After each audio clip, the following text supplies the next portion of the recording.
Bonsoir, camarade porte-parole principal de l'ISMENAM TFPA. Hier, lors de l'Assemblée générale de tous les enseignants de Côte d'Ivoire, c'est-à-dire hier mardi 6 mai 2025, vous avez annoncé, force à l'appui, la tenue du procès en appel du camarade Assi Yapo Ghislain, plus connu sous le nom de Assi Dugari. Aujourd'hui, nous sommes au mercredi 7 mai 2025. Qu'en est-il? Merci, camarade, pour l'opportunité que tu me donnes pour pouvoir donner un certain nombre d'informations relativement à la question de notre ami Assi Dugari. Effectivement, le procès a eu lieu aujourd'hui, le 7 mai, à 13 h. C'était annoncé pour 8 h, mais il y a eu un léger report au niveau donc, de l'heure. Le procès s'est tenu et donc le verdict est tombé. Ce que nous retenons pour l'heure, c'est une libération provisoire qui a été accordée à notre camarade. Et la question principale a été rejetée au 11 juin, la question principale. Mais ce qui est plus intéressant dans cette affaire, c'est que le camarade va sortir pour retrouver sa famille et c'est de la maison qu'il va se présenter au procès qui aura lieu le 11 juin. Et nous pouvons donc nous réjouir déjà de cette sortie parce que physiquement coupé de sa famille, biologique et syndicale, c'est avec joie qu'on a vu tout à l'heure le camarade. Donc aux environs le soir, on va aller donc l'accueillir dans sa famille si tout est prêt du côté donc de la maison de correction. Mais président, est-ce que vous étiez là-bas? Est-ce que les membres du directoire étaient là-bas? Bien sûr, les membres du directoire qui sont donc au contrôle de cette intersyndicale ne pouvaient pas manquer à ce rendez-vous important. Donc, tous ceux qui devraient être là sont là. Ceux qui étaient indisponibles parce qu'en déplacement, bien pris par d'autres contraintes, n'ont pas été là. Mais la majorité des membres du directoire étaient présents. Vous allez même voir ça, matérialiser ça sur les photos. Merci, mais en tant que porte-parole principal, vous qui avez mené ce combat de haute lutte avec tous les autres membres du directoire, que pensez-vous de ce verdict? Alors, pour nous, on aurait souhaité, cet après-midi-là, avoir notre camarade avec nous de façon définitive.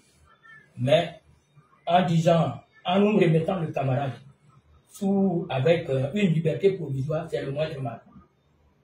Moins mal parce qu'il retrouve la famille biologique, il retrouve la famille syndicale, il retrouve sa liberté en quelque sorte. Le reste, ce n'est qu'une question de procédure qui va suivre. Et nous pensons que d'ici le 11, je crois qu'avec le climat social qui sera apaisé, notre camarade va sortir. Va retrouver totalement la plainte et toutes ces... Est-ce que cela signifie que le directoire baisse les bras et que tout est accompli? Non, le directoire ne baisse pas les bras. Le directoire a des objectifs à atteindre. La question de la prime, vous avez vu le chronogramme, ça va jusqu'au 15 septembre. Et donc, mais pendant cette question de prime, il y a des actions qui doivent être menées en permanence. Et donc, au titre de ces actions-là, quand les effets collatéraux qui vont naître de la bataille de l'octroi des primes, et il faut donc tout s'atteler à corriger donc toutes ces questions, à trouver des réponses à toutes ces préoccupations qui vont se présenter durant tout le long du chronogramme. Donc le directeur n'a même pas le droit de dormir. On est obligé de rester en alerte maximum. On est obligé de rester sur le qui-vive pour que nous puissions, quel que soit le défi qui va se présenter à nous, surmonter ce défi. Tu es prêt? Alors, camarade porte-parole principal, quel message? Alors, le message, c'est d'abord féliciter tous les enseignants de Côte d'Ivoire. Parce que pour leur mobilisation, pendant cette lutte, jusqu'à ce niveau précis de la vie, il faut féliciter les enseignants qui ont montré véritablement une grande détermination pour l'octroi de la prime. Et surtout, pour la question de la libération de notre camarade. Sur les réseaux sociaux, partout dans nos bases, un seul nom était sur les lèvres, la libération du camarade. Donc, il faut les féliciter. Par rapport à l'action elle-même, je crois que les enseignants se sont engagés pleinement dans cette action.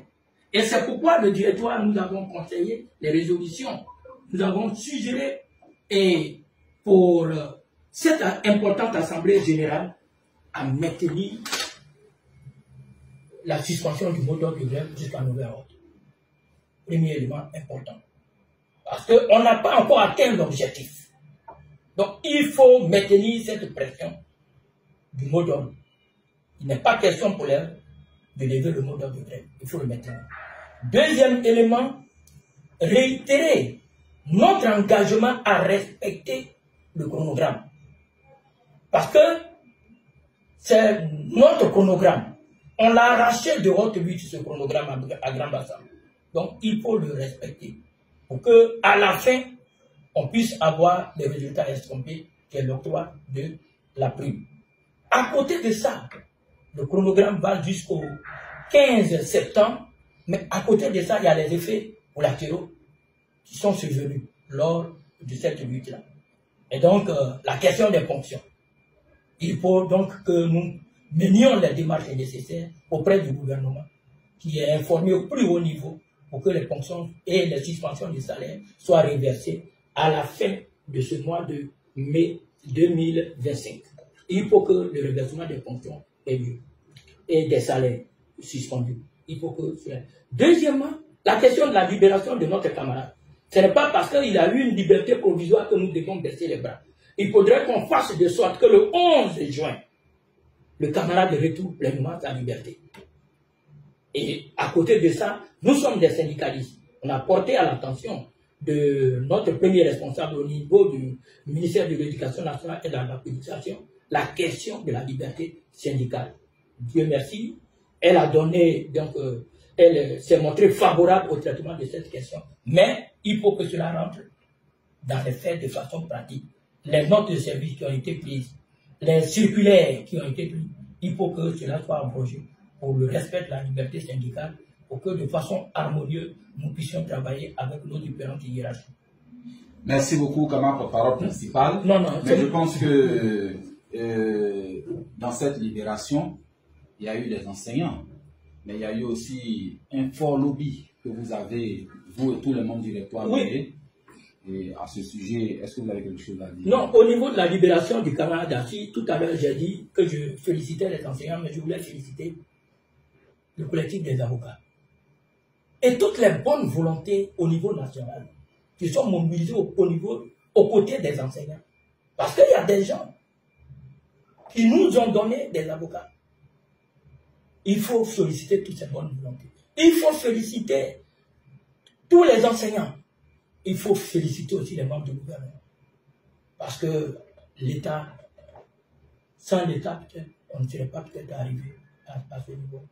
Donc, nos différents ministres, Madame le ministre de l'Éducation nationale, de l'alphabétisation, le ministre de la promotion de la jeunesse, Madame le ministre d'État, le ministre de la fonction publique, il faut remercier tous nos différents ministres et tous ceux qui ont pris une part active pour que le camarade retrouve sa liberté.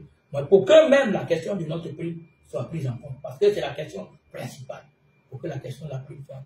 Et donc, le dernier appel, c'est envers les enseignants. Je voulais demander aux enseignants, il faut que nous restions unis. C'est unis, solidaires, que nous pouvons avancer et que nous pouvons remporter la victoire. Ici, au niveau du directoire de l'IAS MENA MTFPA, aucun ne peut vendre donc cette lutte. Notre seule priorité, c'est la prime. À la prime, à la prime, à la prime, à la prime, à la prime, à la prime. Bien, cher